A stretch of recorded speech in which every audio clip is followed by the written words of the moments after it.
So I'm in the studio today with Larissa Barlow, editor of the Banff, Crag and Canyon. Hamish is not going to be with us for the next couple of weeks, so we're going to do our best to talk about what's going on in the Bow Valley. Thanks for joining me, Larissa. Thank you.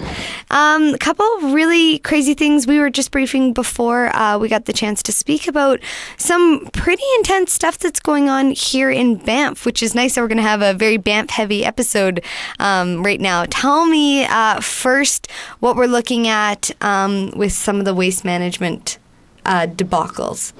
There seems to be a couple, but from different angles. The first one that I want to talk about is the women's shelter in the Bow Valley. There's some talk about it might be shutting down because of funding. And the issue is that the YWCA of Banff facilitates this place, and they've been in a deficit for a couple of years. And because, their executive director is saying because that the Y will now have to pay for their own waste pickup with the town's new waste utility, which could be thousands extra for the Y that they didn't have to pay before, that they might have to seriously consider shutting down the women's shelter.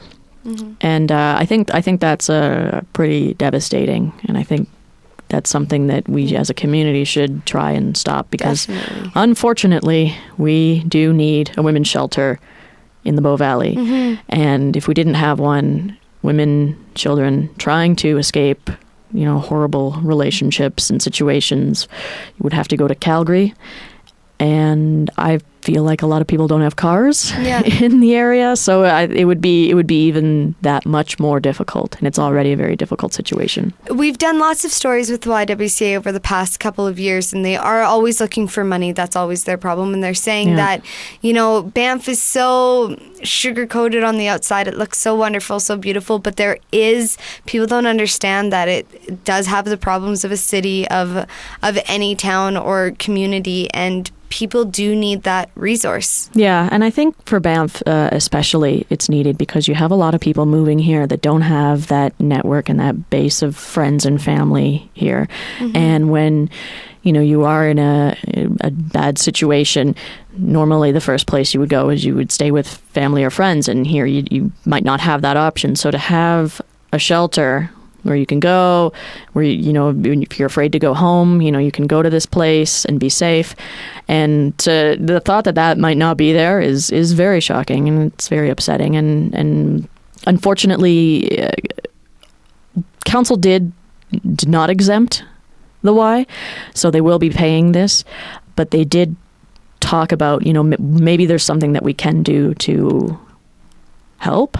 And they didn't specifically come out and say, yes, we're going to give you money. It was more, maybe we need to have a talk about, should we be helping the shelter? So, yeah, well, I mean, that's still something in the future. Sure. So we'll see what happens with that. I know the town's budget's very tight, and they're telling a lot of people no, but this is different. Yeah, this seems to be a bit different. Yeah. This would be something definitely that could use some funding. Mm-hmm. And then from that to, what's the other story we wanted to talk about? The other one, a bit different, a little bit complicated, but the crux of it is Parks Canada has asked the town to take over its janitorial and waste services. A job for the past 13 years has been done by a private company called Wilderness Waste Management. And this company was started solely for this Parks Canada contract, which they've been bidding on over the years to take over. And now the town is taking it over. And it's a done deal.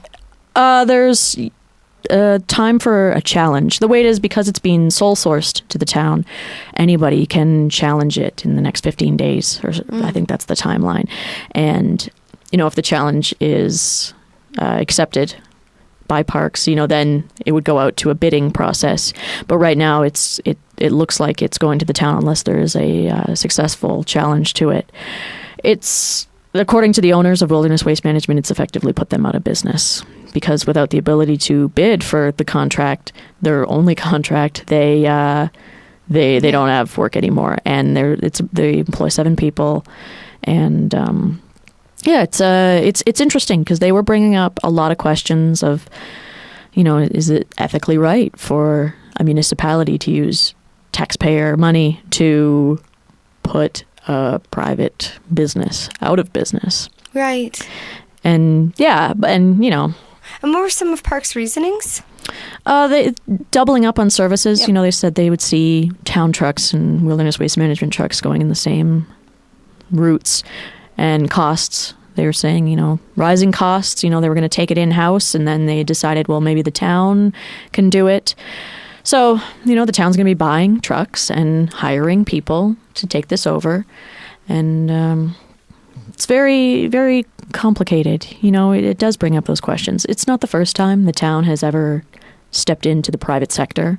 They have real estate interests, and they run a transit system, and they, regulate taxis, all kind of, putting, their stamp on things going in the private world. But this had a face to it for sure, with the two owners kind of standing up and, becoming a bit emotional when talking about, the end of their business here. How does it benefit the town?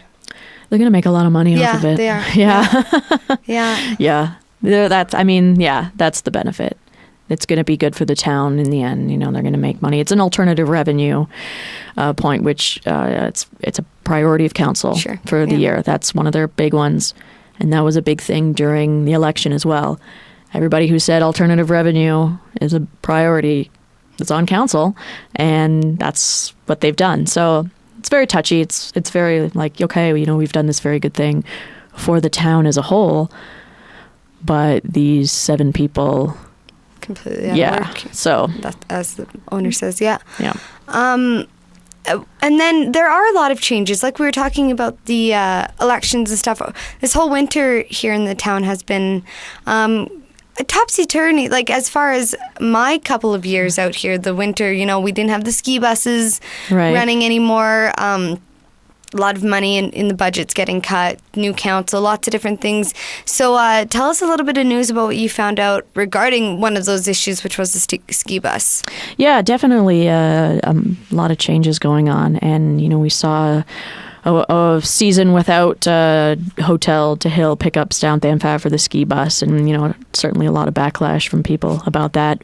But an announcement did come from the 3 ski hills that they would be funding ski bus down Banff for at least 6 pickups. Where they're going to be picking up, don't know yet. I think if any hotels want to be part of that, they can maybe throw in some money for it. But right now, it's the 3 ski hills that are going to be paying for maybe a renewed service down Banff. It's not going to be what it was, but it's going to be hopefully better. It's going to be something. Yeah. Because, Lake Louise was doing it on their own. They were, at bigger hotels. They were picking up and dropping off people at the hill. But this is going to be for all 3 next season. So, it was done at this time because a lot of tour operator pamphlets are being printed for the next season to say, hey, come to Banff. We've got ski bus pickups now. Right. So that's great. In those terms, hopefully it'll bring some people back. Yeah. Never know though. Yeah. It's hard once you say, hey, we're not doing something, and then people get that in their mind. They're not going to be too keen to return. But definitely. Maybe change a few minds. Had some nice snow this year. Yeah. Speaking of snow, we have to talk a little bit about Canmore, but we weren't out in Canmore much. I know you don't go to Canmore very much. No, never. I've never been there. But they had Main Street was filled with snow last weekend. It looked really cool. You said the pictures look great. Yeah, the pictures look great. Yeah. You should pick up the leader and check out some awesome photos. It looked like everybody was having tons of fun skiing down Main Street, which is always a really fun novelty. Yeah. Something I kind of wish they would do here sometimes in Banff. Right? That'd be a lot of fun. I think it would be great. It's neat to see, like kind of sled dogs and kids going down on cross-country skis and having a good time. Yeah, definitely.